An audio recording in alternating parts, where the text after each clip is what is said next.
皆さんこんにちは。マリサです。レイムです。今回はこの前の動画に続き、平成以降のウルトラマンに登場するバルタン星人特集だぜ。この前は昭和バルタン星人だったものね。だけど、平成シリーズではバルタン星人登場回って実は少ないんだよな。人気怪獣なのに残念ね。まあそれには色々と事情もあるみたいだな。その辺は後で聞かせてちょうだい。そんな貴重な平成以降のテレビシリーズのバルタン星人登場回を解説していくぜ。特撮が大好きなんだよチャンネル。まずはウルトラマンパワード第1話銀色の追跡者に登場したパワードバルタン星人について説明するぜ。パワードっていうと海外での展開を期待してアメリカで作ったシリーズよね。ああ、そんなパワードで1話に登場するってことは、やっぱりバルタン星人はウルトラシリーズにおいてそれだけ代表的な存在と言えるな。しかし、バルタン星人、なんだか今までのデザインと随分違うわね。なんだか全体的にシャープだし、体が青色だわ。デザインした前田真宏さんは気に入ってるらしいんだが、初代をデザインした成田徹さんには怒られたらしいぞ。メタリックな青に綺麗な羽もついてて、これはこれでかっこいいと思うけれど、まあ確かにこれまでのバルタン星人とは別物ね。ちなみにこのパワードバルタン、空中をマッハ27の超スピードで飛行できる設定なんだぜ。地球上で最も速く飛行できるウルトラ怪獣はこいつだとか。マッハ27って、スペースシャトルより速いわよ。このパワードバルタンは、これまでに多くの惑星を滅ぼした凶悪な宇宙人で、パワードに追われて全長8キロの大型母艦で地球に接近するんだぜ。8キロの UFO って、地球には先遣隊として3隊が降り立って、ロサンゼルスの倉庫街で侵略の準備をするんだ。その後、ウィナーのエドランド隊長たちに発見攻撃され、3体が合体し巨大化して街を破壊するんだぜ。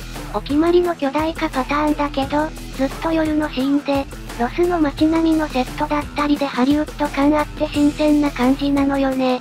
エドランド隊長の放つバズーカで倒れたように見えるも復活。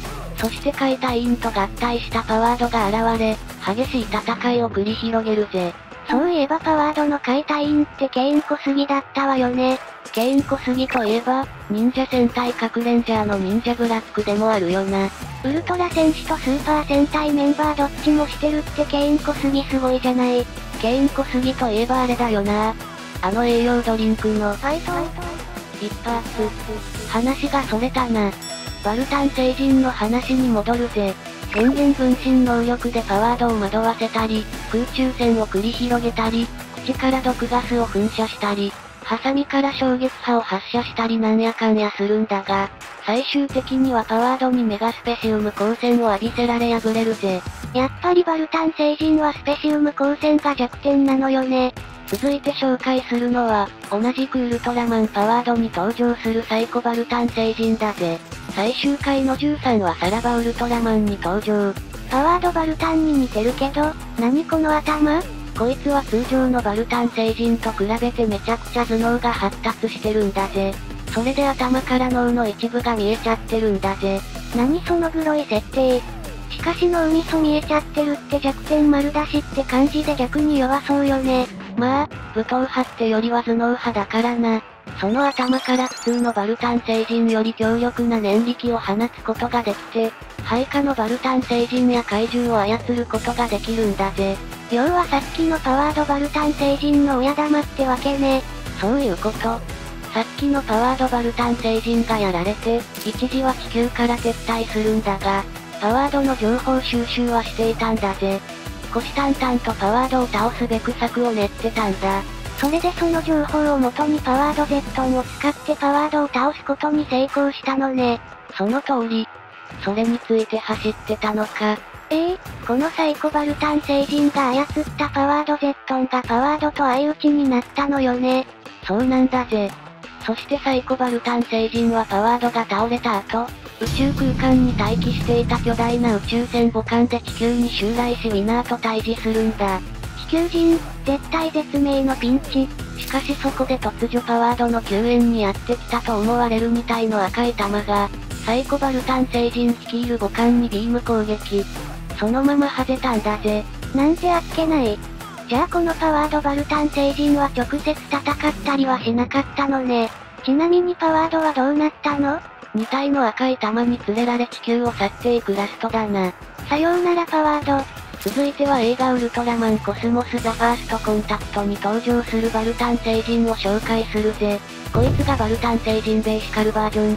地球にやってきたコスモスが一番最初に戦った敵で、コスモスが地球に来るきっかけとなった宇宙人なんだぜ。このバルタン星人はなんだかクワガタっぽいわね。確かに顔はセミだけど、クワガタみたいな角がついてて昭和バルタンとはちょっと違うな。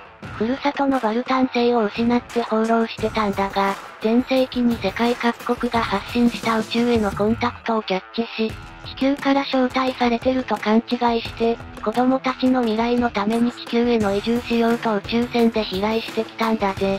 はじめは歓迎されてると思ってやってきちゃったのね。廃月というバルタン星の一部分を切り取って中に住めるように改造し、さらに無数の波状の罠を仕掛けた宇宙船でやってきたんだ。荒廃したふるさとの一部を大事に持ってきて、廃月という名前を付けるあたりなかなかいいセンスしてるわね。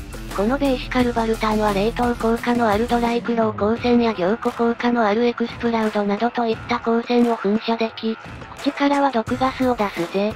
また、ボディに備わってるヒレを翼のように開いて、足の形を変形させて空を飛ぶこともできるんだぜ。腰回りのところが開くようになってるのね。このバルタン星人ベーシカルバージョンがコスモスと空中戦を繰り広げ共に地球に落下。遺跡公園に眠る怪獣のドンロンを呼び覚ますんだ。狛犬みたいな見た目の怪獣ね。まあこのドン竜はシャークスに攻撃され倒されるんだぜ。そしてベーシカルバルタン星人ベーシカルバージョンはシャークスの戦闘機を破壊し廃月に帰還。全世界のテレビ放送をジャックし地球への移住を宣言するんだぜ。おお侵略者っぽくていいわね。その後、シャークスの戦闘機体を壊滅させ都市上空に飛来するんだが、SRC の作戦で街の人々が歌うシューベルトの子守歌を聴いて眠ってしまい地上に落下するぜ。子守歌で寝ちゃうって何その弱点。可愛いかよ。眠った隙に再びシャークスに攻撃されたことで目を覚まし怒り狂い、目的を地球移住から地球占領に変更、コスモスと激突するぜ。ここまではあくまで移住目的だったのね。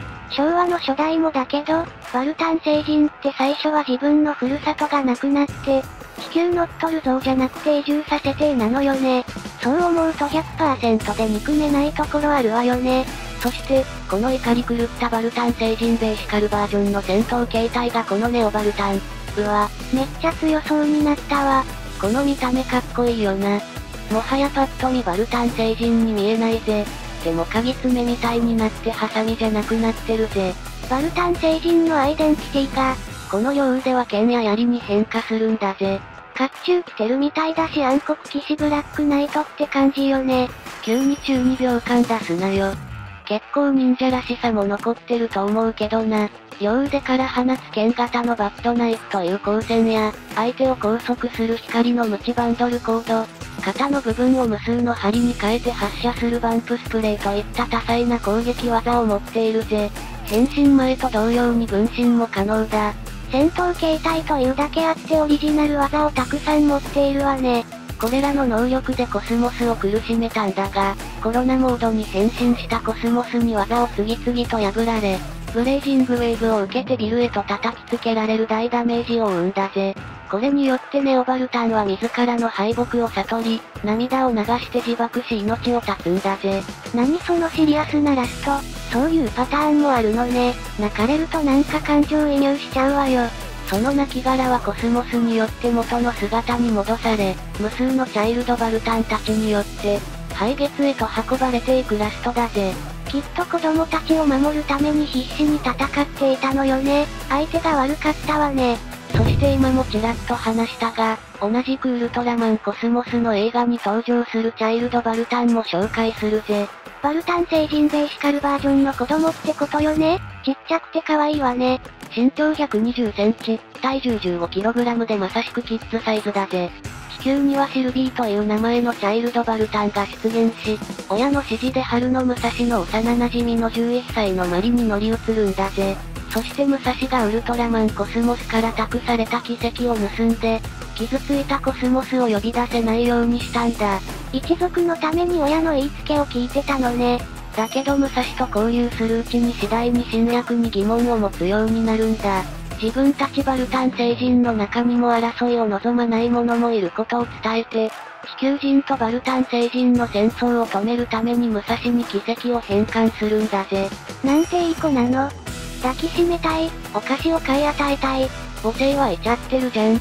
コスモスとバルタン星人の戦いが終わると、仲間のチャイルドバルタンたちと共に、バルタン星人の亡骸を廃月の中に運んでいくんだぜ。子守歌のメロディーが流れる中、涙を流し宇宙へ去っていったぜ。悲しすぎる。チャイルドバルタンの気持ちを思うと私まで泣けてくるわ。ちなみに、その後のウルトラマンコスモスの映画2作品にも登場しているぜ。マリとメル共になって地球人と宇宙人の交流をサポートしたり、武蔵が行方不明になった時もジャシー星人と共に地球に現れて武蔵を探す手助けをしてるんだぜ。仲間になってくれたのね。いい話だな。続いてはウルトラマンマックスに登場するバルタン星人だぜ。まずはタイニーバルタンを紹介するぜ。第33話ようこそ地球へ前編バルタン星の科学。第34話ようこそ地球へ後編さらばバルタン星人に登場。あら、オレンジ色と水色でポップで可愛い配色ね。核戦争の影響で荒廃したバルタン星の穏健派で、ダークバルタンの地球攻撃を知らせるために、巻き貝みたいな宇宙船で地球の海岸に不時着するんだぜ。またいい子のバルタン星人ってことね。そういうこと。地球人の務む少年を仲介に、ダッシュのトーマカイト隊員とコンタクトを取ろうとするんだ。ふむふむ。なかなかこのタイニーバルタンって可愛いキャラなんだぜ。一人称は僕なんだが、地球の性別で言うと女の子で、ショートヘアの少女の人間体を持ってるんだ。僕っ子属性のバルタン星人。両手のハサミを合わせてバルルンと唱えることで、重力を操作したり、瞬間移動が可能なんだぜ。さらにほうきで空を飛んだり水をクリスタルに変えるなんてこともできるぜ。つまり、僕っ子魔法少女バルタン星人ってわけ？要素詰め込みすぎよ。魔法じゃなくてバルタン星の超科学らしいがな。バルタン星すごいわね。ストム少年たちと一緒にダークバルタンに倒されたマックスを復活させるために奮闘し、ダークバルタンを沈静化させて改心させるんだぜ。地球のために尽力してくれたのね。そして本来の姿に戻ったダークバルタンと共にバルタン星へと帰っていったぜ。このシーンでは涙を流していたな。さっきからバルタン星人みんな泣くわね。ありがとタイニーバルタン。最後にダークバルタンを紹介するぜ。同じくウルトラマンマックス第33、34話に登場。あら、意外と初代とほぼ同じ見た目ね。見た目は普通だが侮るなかれ、なんとウルトラ星人を相手に唯一、そして史上初の完封勝利勝ち逃げを果たしたのがこのダークバルタンなんだぜ。めちゃくちゃ強いじゃない。そうなんだぜ。こいつチート級に強いんだぜ。マックスとの初戦では半径数キロにわたって反重力フィールドを展開したり、マックスの数倍サイズに巨大化してマックスを踏み潰したり、両腕のハサミを切断されても再生したり、マックスの攻撃を溜めて打ち返したりなどなど、圧倒的な力でマックス相手に勝利するぜ。まさに手も足も出ないって感じね。普段は勝ち確定演出の主題歌流れても勝てなかったからな。その後、マックスはタイニーバルタンの超科学魔法によってエネルギー回復とブーストがかかっている状態で、戦いを挑むんだが、ダークバルタンは空を覆い尽くすほどの数に増殖。対抗するため同じ数まで増殖したマックスと大乱闘になるぜ。何この絵面、インパクト強すぎよ。ダークバルタンすごいけど、マックスもそんなことできるのね。ああ、マックスも奮闘するんだが、ギャラクシーカノンをスペルゲン反射鏡で反射し、自分の光線を上乗せして攻撃するなんていうチートっぷりで圧倒するんだぜ。ちょっと待って、ギャラクシーカノンって確かゼットンのゼットンシャッターを押し破っためちゃ強い技じゃなかった？その通り。つまりゼットンよりもダークバルタンの方が断然強いってことだな。もうなんか地球崩壊しそうな勢いの戦いじゃない？正直宇宙でやってくれって感じだな。結末はタイニーバルタンが古代バルタンの銅鐸の音色を聞かせることで、優しい心を取り戻し戦意を喪失。さらにダッシュの新兵器メタモルフォーザーによって、元の姿に戻り、平和を愛する心を取り戻してタイニーと共にバルタン星へ帰っていったぜ。急にメルヘン展開。とりあえずよかったわ。ちなみにダークバルタンの元の姿がこちらだぜ。半裸のイケメン。と、平成以降のバルタン星人を紹介してきたがどうだった？面白かったけど、意外と出演回数少ないのね。そうなんだよな。一番有名なウルトラ怪獣と言われるくらいだけど、テレビシリーズではかれこれ10年以上出てないんだ。